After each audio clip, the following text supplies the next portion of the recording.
Aloha, I'm Corey Rosenlee, your HSTA President, and I have some exciting news to share. For years, teachers in Hawaii have been advocating that we end the teacher shortage crisis in Hawaii. This impacts both us as teachers and our students.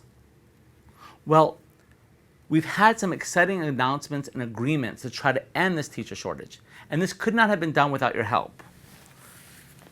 Thousands of you signed agreements to try to end this teacher shortage. And because of your advocacy, things have changed. So what I'd like to do through this video is to take you through what caused the teacher shortage and the potential solutions, a way of ending it. And also some details about these agreements and what's also going to happen in the future. So the first question is, how big is the problem?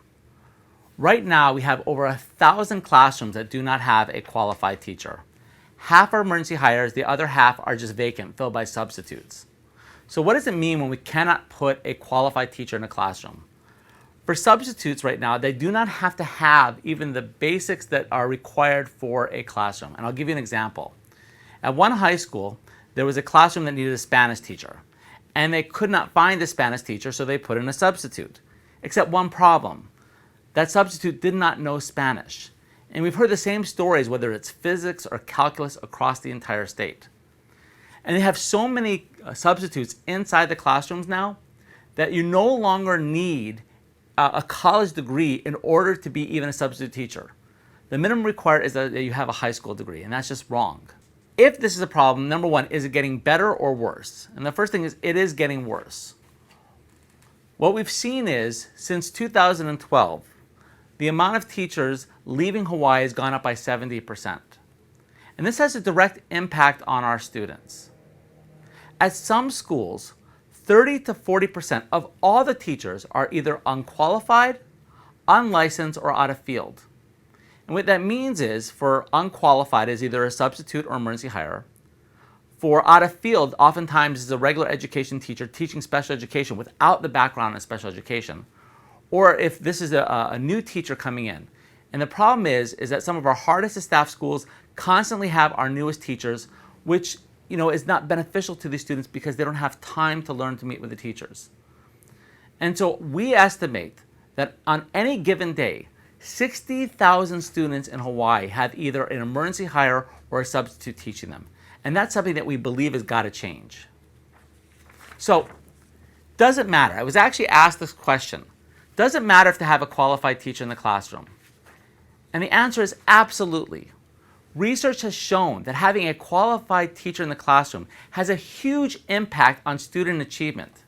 And that's why it's so important that we put a qualified teacher in every single classroom. So, if we believe that every single child in Hawaii deserves a qualified teacher, then the question is, what would it take to end the teacher shortage crisis in Hawaii? So what we looked at was some of the data we've had in the past. And one of the things we looked at is hires versus separations.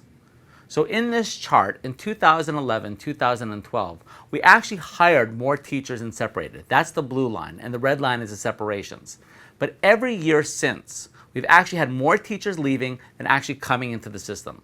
So in order to end the teacher shortage crisis in Hawaii, we have to do two things: improve recruitment and retention. So the first question is, how do we improve recruitment and get more teachers into the system? So what we did is we looked at the data to see what's causing the problem with recruitment. And we looked at the data and it showed this. So there used to be that every single year we graduated about 544 teachers from our local colleges every single year. But since that time, it has dramatically decreased. And in 2017, 2018, we only recruited about 380 of our local students to go into teaching. Now remember, this is for 1,600 openings. So again, we asked, well, why are people leaving or staying in the system, and how do we recruit? So again, the data showed this. We were able to pull the data looking at who is staying and who's leaving. So in 2012, we hired about 361 of our local students to go into teaching. 68% of those teachers are still teaching in the DOE. That same year, we hired about 606 teachers from the mainland, and only 38% of them have stayed in the DOE. So we know this, and this is something that we've known for a long time, that if you're from Hawaii, you're more likely to stay in the system. But one of the things that shocked us about this data as well is that in those 6 years, we've actually hired 7,000 teachers. So we know we got to find out two things from this data. Number one is we've got to try to find a way to recruit locally. And two, how do we keep some of those teachers from the mainland and keep them here in our schools? So if we are going to try to recruit locally, what would be the incentive to make more of our students become teachers? And so we came up with this plan. What if we made college free for students that wanted to become teachers here in Hawaii? So we're trying to work with local groups to try to make this happen. That there's free scholarships, 4-year scholarships, to help our high school students become teachers. But we also realized that maybe not everyone at 18 realizes they want to become a teacher. So we created different ways and pathways in order to try to help people become teachers. A 2-year program that's free for people that want to become teachers, and for some people, even after they graduated, to create pathways. So we're trying to make all of these scholarships free so that more people will come into the system and want to choose to become teachers. The next thing we learned about when doing this process was we were amazed to find out how many scholarships are already out there. There's currently over 350 full or partial scholarships available to people that want to become teachers. When we talked to one of the professors that was one of these programs, we asked, well, why aren't more people being enrolled? And she said to us, a lot of people don't even know about these programs. So one of the things we want to do, working with you as our teachers, is try to inform people about all the scholarships that are available. And one of the things that happened just even recently was the legislature created a program called Grow Our Own. And this is created to help people that already have a bachelor's degree who are working within the Department of Education to help them become teachers. And at first they weren't able to get applicants, but as you as the teachers were able to tell people working in your schools about it, this year they had even more people apply than they had scholarships for. So we want to expand those scholarships and even offer to them people not in the DOE. The other thing that we're trying to work with currently is this, is when we were trying to create these scholarships, we also found out that, for example, the highest shortage right now in Hawaii is secondary special education. But the problem is there was actually no bachelor's of education in secondary sped at UH Manoa. So working with UH Manoa, they're going to create a secondary sped program. The same thing for bachelor's of education, Hawaiian immersion, and other programs. So what we're hoping to do over the next few years is to create many different pathways to help people become teachers and to either create scholarships or hook them up with scholarships that are already available out there for them. So part of that is going to be this. We need a teacher recruitment campaign. And later on, we're going to be reaching out to you in your schools to try to help us with this. We want to be able to go out to high schools across the state and try to get students interested in becoming teachers and also to educate them about these scholarships that are available. The other way we're potentially going to do this is we're trying to work with the National Education Association and the DOE to do a media campaign in order to be able to advertise and educate people about these programs. So that's recruitment. But the other big problem we have to face is how do we retain those teachers that we have now? So for the last couple of months, we've been going out talking to our members and trying to hear from them about their ideas about how to end the teacher shortage. And you've shared lots of ideas. One of the things that I heard when sharing the scholarship program is many new teachers came up to me and said, look, I'm a teacher, and one of the things I'm struggling most right now is that I have my own college loans that I can't pay off.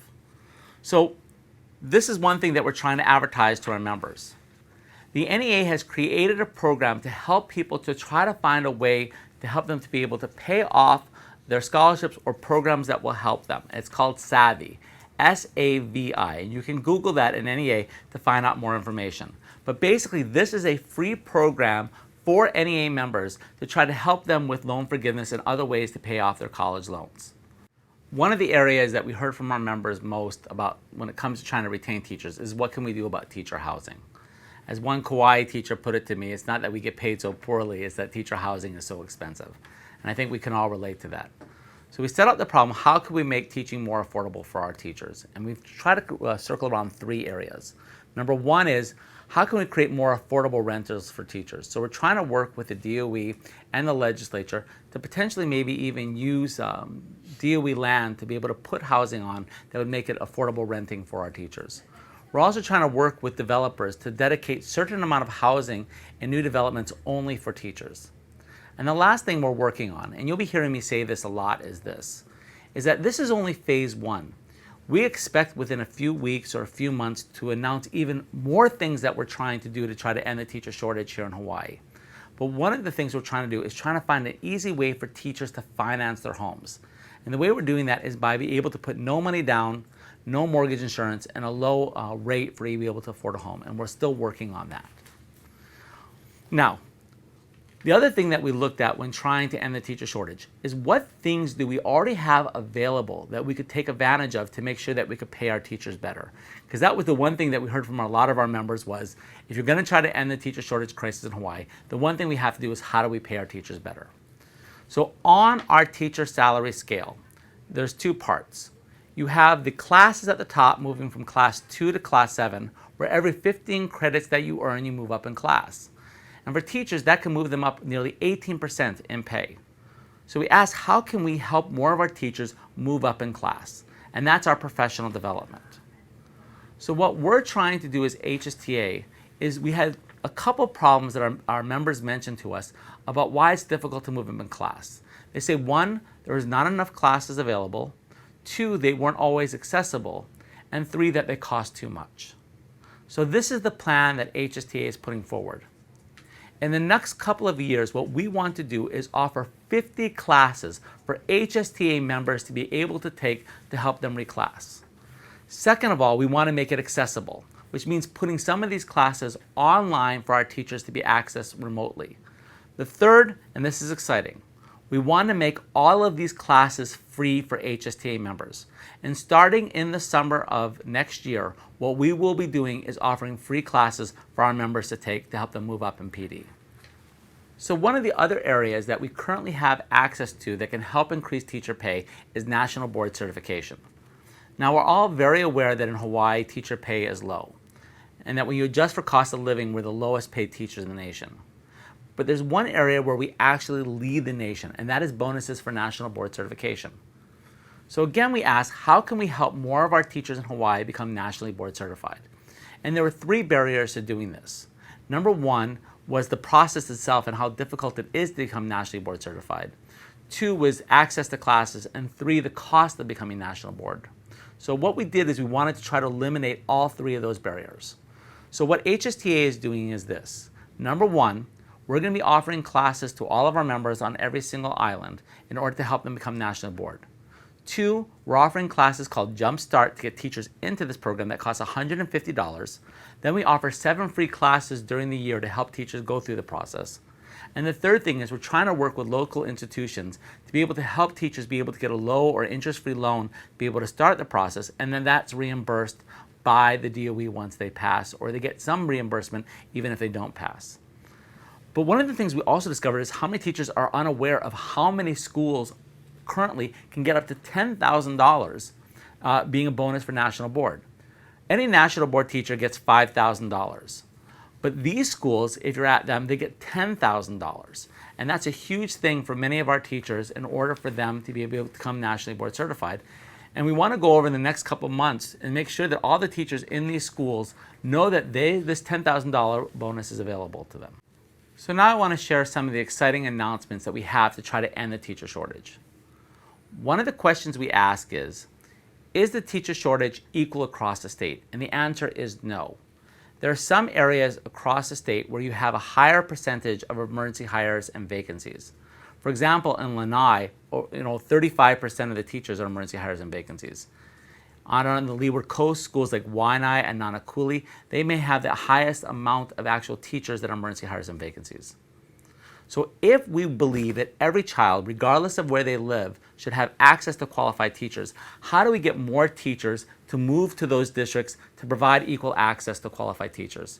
And the reality is it's got to be funding. There needs to be a significant amount of a differential to encourage teachers to go out into those areas and that makes sure that we can have equal access.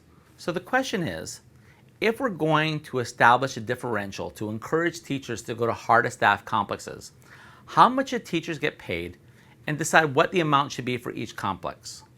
So there are 4 criteria set up in order to determine the amount that a teacher would get paid if they're at a harder staff complex. So the 4 criteria are as following.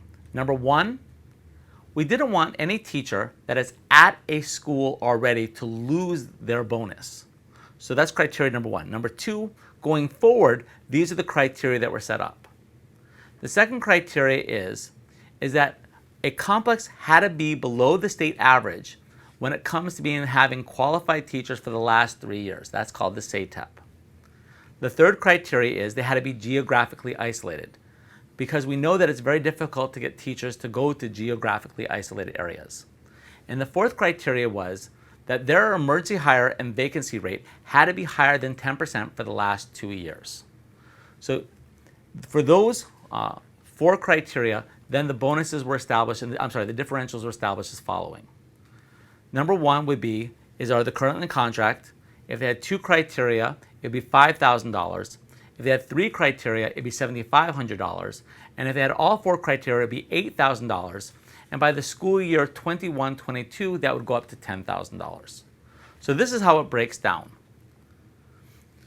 So there were 2 complexes under the current contract, Keao and Pahoa, that would be getting $3,000.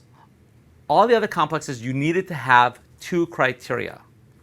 So the schools that met 2 criteria, let me rephrase that, the complexes that had 2 criteria were Kealakehi, Konawaina, Kohala, and Lahainaluna. So if you're a licensed teacher in those complexes, you will be getting a $5,000 differential. For the complexes that met 3 criteria, and there were 2 complexes, Ka'u and Honaka'a, those teachers will be getting $7,500. And the complexes that met all 4 criteria were the following. It was Lanai, Molokai, Hana, Nanakuli, and Waianae. There are also 2 schools that have very unique circumstances that year after year have a very difficult time trying to recruit and retain teachers. And so it was decided that those 2 schools would also be considered on the hardest to staff area. And that would be Olamana and the Hawaii School for the Deaf and Blind. And those teachers would be getting $8,000 at those schools. So when it comes to solving the teacher shortage crisis in Hawaii, one of the huge areas that we have to address is special education. In 1993, Hawaii was actually sued in the Felix case, saying that the state could not provide the adequate needs for our students with special needs. That decree ended in 2005. In 2015, we actually asked our special education teachers whether they could provide the necessary requirements under the law for our students with special needs. And nearly 40% of our special education teachers said they could not. HSTA has been told by several prominent attorneys in Hawaii that the state could be sued again because we know they're not providing adequate services. So if we have to provide what is required under the law, what would it take? And the answer is we need hundreds and hundreds of teachers, special education teachers. And the question then is, how do we get more people to become special education teachers? And the reality is you've got to pay them more. Across the United States, many districts have already come to this conclusion. In New York, for example, they pay their special education teachers $5,000 more and give them $4,800 in housing assistance in order to recruit and retain more special education teachers. So we've got to do the same thing in Hawaii or we're going to risk another lawsuit.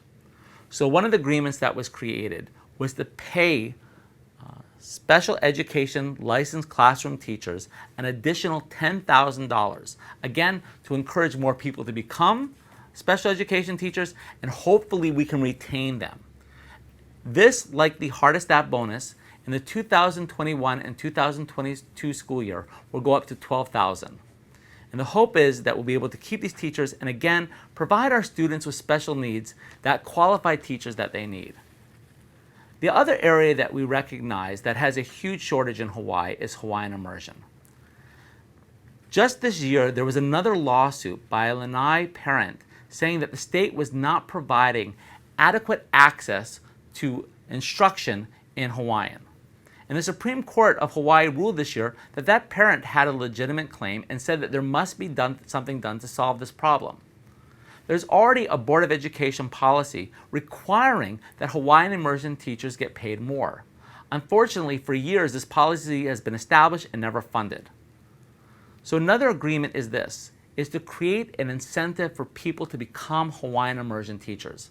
And that incentive is $8,000. And so the hope is that we can expand these programs and offer Hawaiian to more of our students that want to learn in their native language, or for people that want to learn Hawaiian as well. Now, those are some of the differentials. But one of the things I've heard from many teachers is this. I've been in the school system for years. What is going to be done in this teacher shortage crisis plan to help me? And one of the biggest complaints and one of the biggest failures of our entire salary structure is dealing with steps. It is common practice in many mainland school districts that teachers are actually paid by years of service. That has not happened here in Hawaii. Instead, we have steps that have to be negotiated. So in 2017, what we proposed was that every 2 years, teachers would be able to move up on the steps. And then after 22 years, they would reach top of the scale. By doing this, if we were able to establish this, 6,000 teachers would move on the salary scale, and over 2,000 teachers would be at the highest level.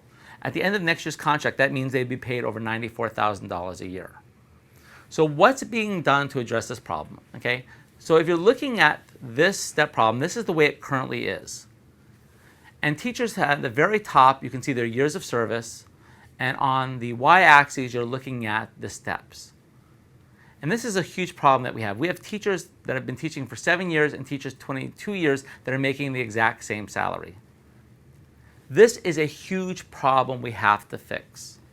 So what is going to be done about this one? Now again, I'm going to go back to the two-step process. What's been recently announced is the differentials. But the DOE says they're also going to take steps to end the step problem as well. And that's going to be the second phase that's going to be announced in early of next year. We believe it's probably going to be in January. So there are more details coming about this. We're going to ask people to be patient. But the department has said that ending the step problem is a huge thing that they want to fix as well. And we hope within a few weeks we'll be coming back and talking to members about how we're going to fix this problem as well. The other thing that's going to be announced in phase 2 is this. The superintendent has said that fixing teacher salaries is a huge thing that they want to fix in the system. So they've launched a salary study to ask this fundamental question: how much would it take to adequately pay teachers in Hawaii? And again, in phase 2, they're going to be releasing this salary study, and that's the employer suggesting what it's going to take to pay teachers fairly in Hawaii. So I know that some teachers, they want all these answers, and we're asking everyone to be patient. There will be more answers coming out soon, and we think that our teachers will be very excited by all the proposals that are coming out. So let's put it all together. How are we going to end the teacher shortage crisis in Hawaii? So again, let's look at the problem. The first thing is, what's causing the problem? Nearly half of the entire shortage is in 2 areas, in special education and hard to staff. If we attack those 2 areas, we can deal with half the problem. The other half, we're going to have to look at things like salary and compression and other things to make sure that we can retain more of our teachers. So at the very beginning of this presentation, we showed you the statistics on recruitment and retention. So what we're hoping is that if we can increase the amount of teachers that we are hiring and decrease the amount of teachers that are leaving, that within 5 years, we will be able to solve the teacher shortage crisis in Hawaii. So to end the teacher shortage, these are some of the goals. Number 1, within 5 years to fill all special education positions in Hawaii. 2, in 5 years to make sure that we fill all hard to staff positions in Hawaii. 3, to get more than 200 more SATEPs or recruit more than 200 teachers a year to go to the program.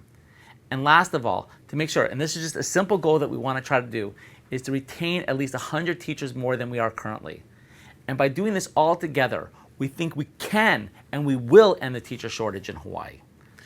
Now for months, HSTA has been going out to our schools and hearing from our teachers. We've been sharing this plan and getting feedback. And a lot of your ideas have become reality throughout this plan. But I remember this one teacher I was talking to, and she came up to me and said, you know what, I own my own home, I'm a class 7 teacher, what is in this plan for me? And I asked her, well, wouldn't you move up in steps? And she goes, yes. And that's the whole idea behind this plan, that not everyone is going to get the same thing, but we hope everyone will get something. One teacher may get steps, another teacher might like that free PD, another teacher may get the housing, so that everyone gets something. But one of the things we really want to do is focus on is how do we make sure that we help our keiki? And that's what this plan is about, is equity. For some of our keiki, especially some of those children living out on the Leeward Coast, year after year they go without access to qualified teachers. By trying to make sure that every child, regardless of where they live, how much their parents make, whatever their ethnicity is, that every child has access to qualified teachers is something that we should aim to do. And the research shows this does make a difference. I would love to be able to go to Lanai and be able to tell those high school students that if you become a teacher here in Lanai, you could be earning $8,000, $10,000 more, that you would have free college. In other places, if we can offer things like teacher housing, we can get more of our local students to become teachers. This plan also, for the first time, really puts Hawaii in the lead of the nation. We already have the highest national board bonus in the country.